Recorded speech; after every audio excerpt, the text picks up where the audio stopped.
Présidentielle ivoirienne. La légitimité de bilan, un critère objectif d'évaluation démocratique. Un comparatif du bilan du FPI en décembre 2010 et du RHDP en octobre 2025. Chers parents,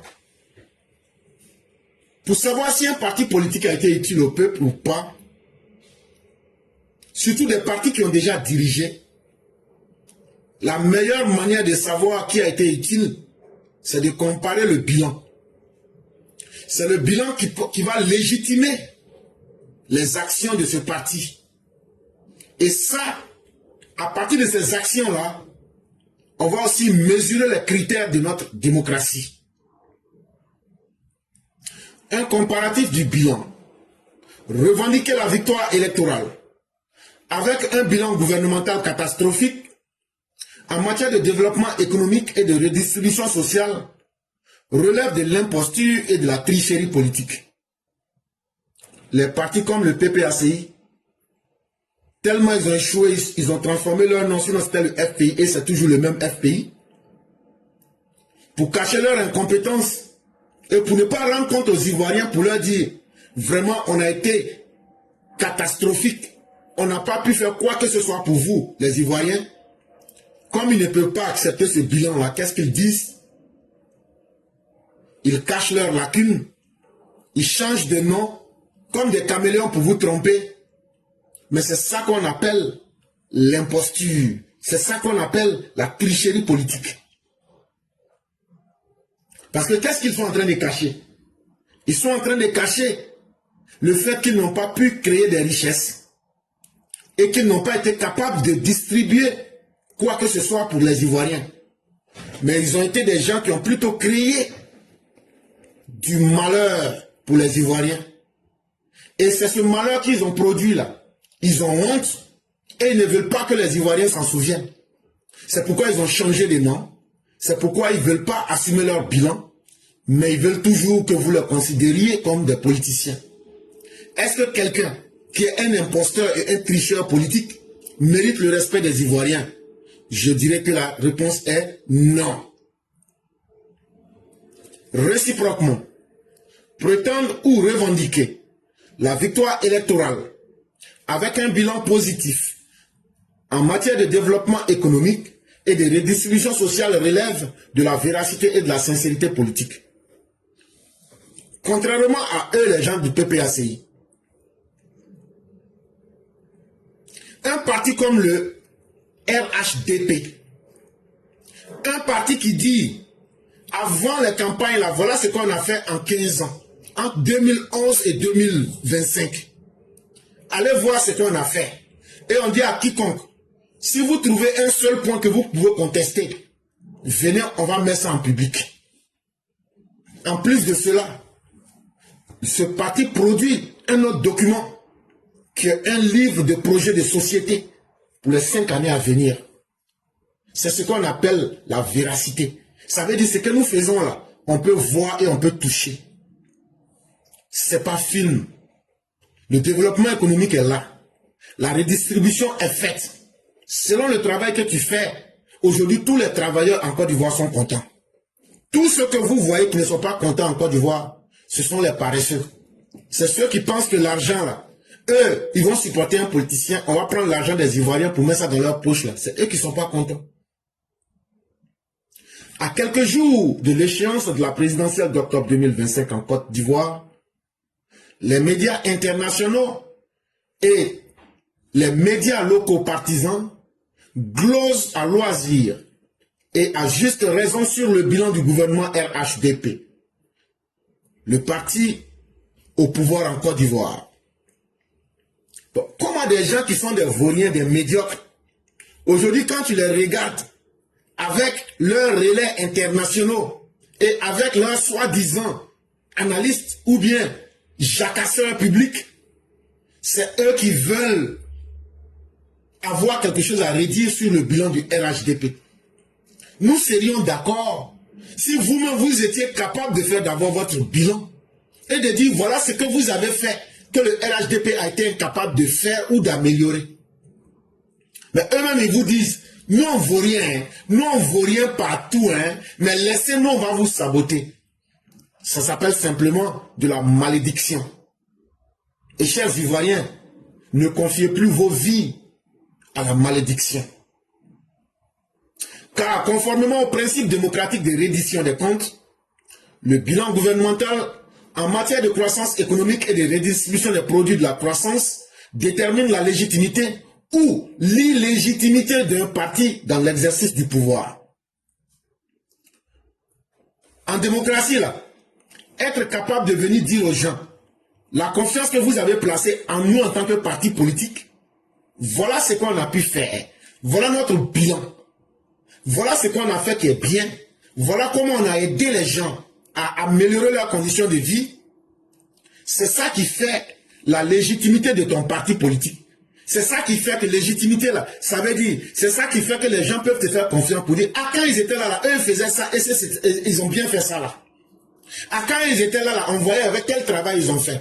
Quand ils étaient là, on sentait que notre vie, ça évoluait dans tel sens. Même s'ils n'ont pas réussi partout, mais dans tel domaine-là, en tout cas, on sentait qu'ils avaient fait mieux que quiconque. C'est cette confiance-là qu'on appelle la légitimité. Et cette légitimité, c'est le travail que ce parti-là, quand il était au pouvoir, là, le travail qu'il a pu faire, là, c'est ça, c'est de ça que le peuple se souvient. Et ce qui est dans la tête du peuple, c'est ça qui va faire la légitimité de ce parti, ou bien l'illégitimité de ce parti. Maintenant, quand les gens viennent vous dire, nous, on sait qu'on n'a rien fait. Donc, ça veut dire que vous êtes illégitime.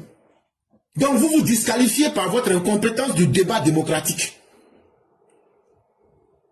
Ce bilan explique une victoire électorale ou une défaite électorale, une réélection ou un échec électoral, une confiance populaire ou une défiance populaire. Et c'est ça le critère pour mesurer la démocratie dans un pays.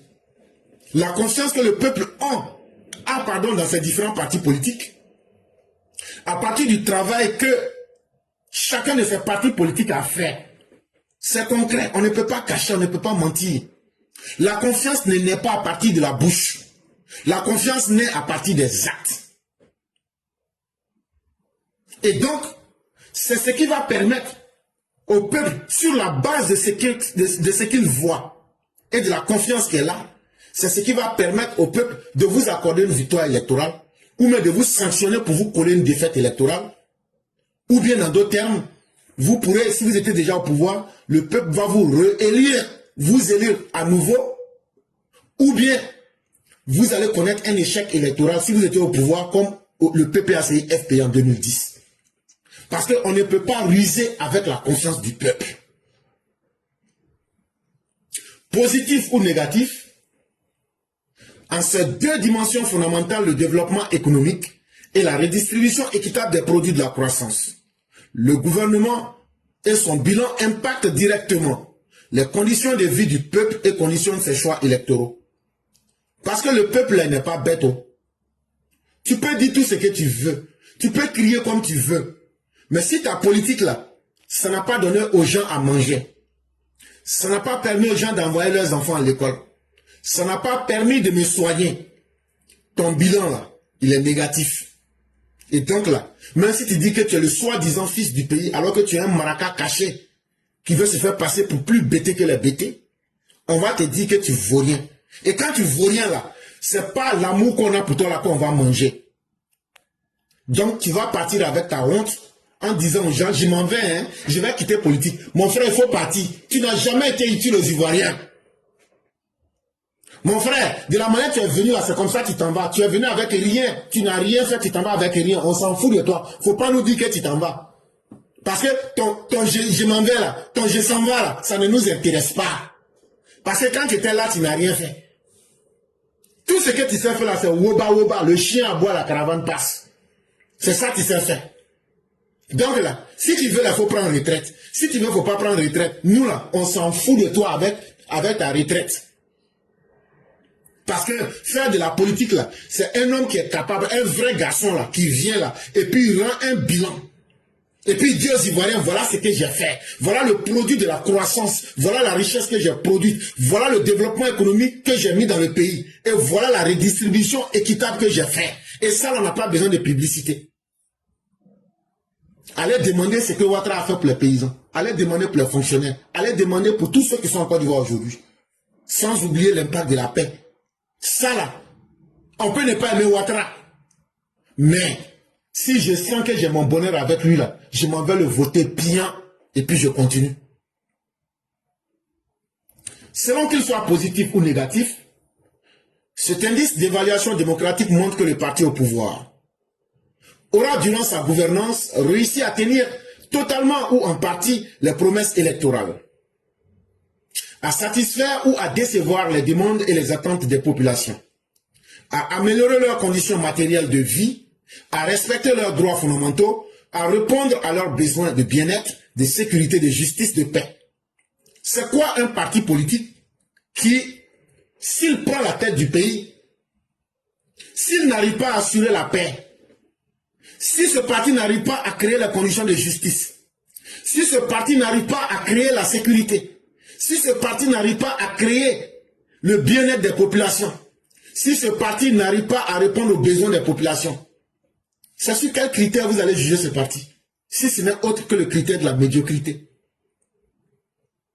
Et c'est justement là que le peuple tire des leçons. Et le peuple se dit, c'est facile de venir nous faire des promesses. Mais nous n'avons pas besoin d'un chien enragé, baveux avec la grosse gueule qui est en train de parler. Oui, oui, oui, oui, oui, oui. On n'a pas besoin d'un chien enragé. On a besoin d'un homme. Parce que les hommes qui savent travailler ne parlent pas beaucoup. Ils sont occupés par le travail. Ils sont occupés à améliorer les conditions matérielles de la vie des Ivoiriens. Ils sont occupés à faire respecter les droits fondamentaux des Ivoiriens. Ils sont occupés à donner des résultats. Et puis quelqu'un même qui se respecte là, si tu as honte là, tu ne peux pas venir à la tête d'un pays et puis tu ne vas rien faire et puis tu vas encore sortir pour parler. En décembre 2010, le bilan global du FPI, devenu honteusement PPACI, sur les les deux indices d'évaluation de la légitimité démocratique d'un parti dans l'exercice du pouvoir fut catastrophique. Le FPI, qui a transformé son nom par honte pour devenir PPACI là, leur échec se caractérise par le fait qu'ils ne peuvent même pas assumer leur identité. Ils ont eu plus de 10 ans pour gérer la Côte d'Ivoire. Mais si on considère que la légitimité d'un parti politique se trouve dans sa capacité à produire des richesses et à distribuer cette richesse, à créer les conditions de paix, à améliorer le quotidien des uns et des autres, puisque c'est ton travail qui va légitimer ton parti politique. Et en fonction de ton travail, c'est cette confiance-là qui va permettre au peuple d'aller te sanctionner dans les urnes. Est-ce que le PPACI, FPI, peut nous dire qu'ils ont un bilan? Sinon de qui parmi les Ivoiriens s'en souvient? Si ce n'est que la catastrophe qu'ils ont mis dans notre société. Au terme de 10 années de gouvernance, le FPI devenu honteusement PPACI de Laurent Gbagbo en minuscule échoua à relever le défi du développement économique et de la redistribution ainsi que de l'inclusion sociale. Le FPI PPACI de Laurent Gbagbo en minuscule a été incapable de créer les conditions de développement économique. Eux-mêmes, ils étaient heureux d'avoir fait de la Côte d'Ivoire un pays pauvre très endetté. Eux là, quand ils disent l'argent circulait là, c'était entre leurs petits groupes. Ils ont créé des groupes d'intérêt économique à la tête de l'État. Et les Ivoiriens étaient exclus du tissu social et économique. C'est ça le bilan du PPACI. La Côte d'Ivoire connut le sous-développement, une déliquescence, un délabrement profond des infrastructures économiques et des équipements publics, le clivage et l'exclusion sociale, l'insécurité publique, les viols des droits fondamentaux et individuels ainsi que collectifs, la répression des Ivoiriens et surtout de l'opposition politique. Voilà le bilan du PPACI. Et il faut qu'ils aient le courage d'accepter ça. Parce que ne pas être capable d'accepter cela, c'est défier l'intelligence des Ivoiriens. Et nous n'allons plus tolérer cela. Laurent Gbagbo, ton incapacité à ne pas accepter tes échecs là, c'est un défi que tu lances aux Ivoiriens. Je ne vaux rien. Je suis venu, j'ai gâté ce que vous avez fait. Je suis venu, j'ai détruit les fondements économiques de la Côte d'Ivoire. Je suis venu, j'ai détruit les bâtiments publics. Je suis venu, j'ai créé les conditions pour diviser les Ivoiriens. Je suis venu, j'ai créé l'insécurité publique. Je suis venu, j'ai violé les droits des Ivoiriens. Je suis venu, j'ai réprimé les opposants dans le sang. Je suis venu, j'ai fait les charniers. Je suis venu, j'ai transformé le viol en valeur. Je suis venu, j'ai permis de faire du pouvoir d'État un lieu d'amusement. C'est ce bilan-là que vous devrez avoir le courage de tenir et de dire aux Ivoiriens. Ne pas être capable de venir reconnaître cela, c'est défier l'intelligence des Ivoiriens. Et nous n'allons plus accepter cela.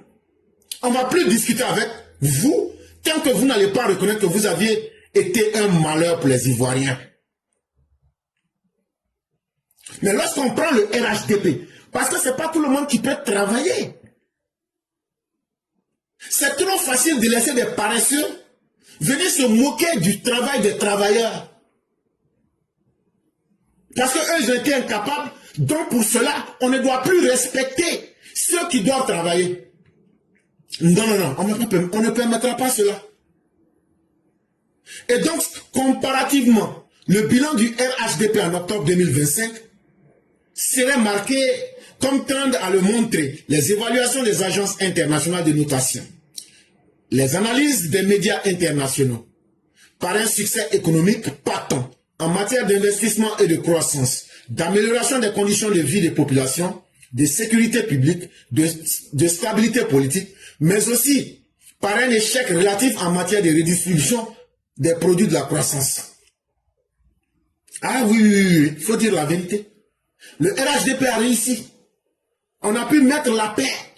Très bonne chose. Et ce n'est pas le RHDP, ou bien ce n'est pas les partisans du RHDP qui vont le dire. Il suffit d'aller regarder les évaluations des agences internationales.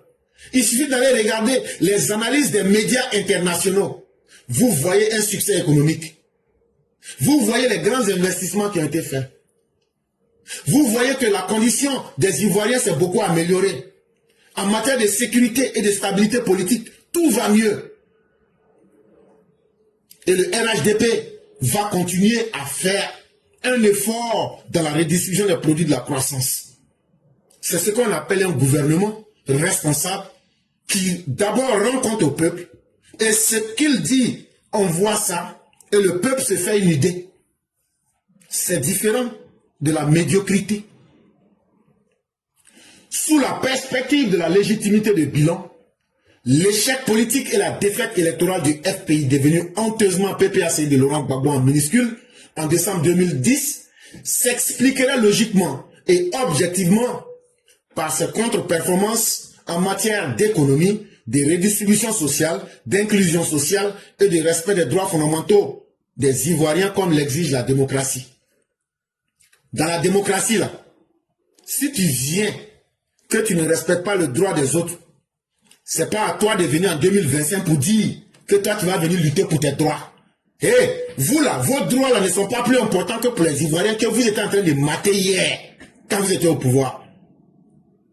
Ce que tu n'as pas pu donner aux autres là, tu ne vas pas avoir ça avec eux. Ça, il faut que vous reteniez ça. En démocratie là, il faut être capable d'inclure tout le monde dans la redistribution sociale de la richesse qui est produite. En démocratie, là, il faut être capable de produire de la richesse. Et ça s'appelle avoir un plan économique. Quand tu n'as pas été capable, tu ne peux t'attendre qu'à une seule chose. Ton échec politique, ta défaite électorale, comme ça a été le cas du FPI, devenu par honte PPACI, le parti de M. Laurent Gbagbo en minuscule en 2010.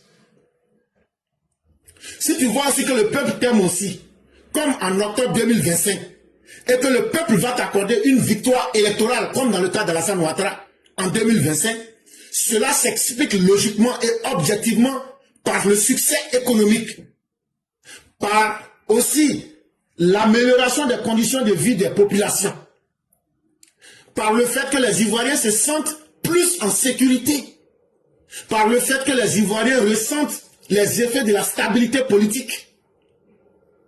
Cela ne veut pas dire que nous sommes dans un monde parfait. On va continuer à accroître la redistribution sociale. Et donc, la conclusion, elle est nette et claire. Tant que l'opposition continuera à se montrer incapable, elle va toujours rester là où elle est. Parce qu'elle n'a jamais fait sa mise à jour pour pouvoir proposer d'autres alternatives en matière d'économie, ainsi qu'en matière de redistribution des richesses. Et donc, tant qu'elle va rester dans les mêmes stéréotypes et les vieux clichés, elle ne fait que se faire du mal, mais le pays va continuer d'avancer.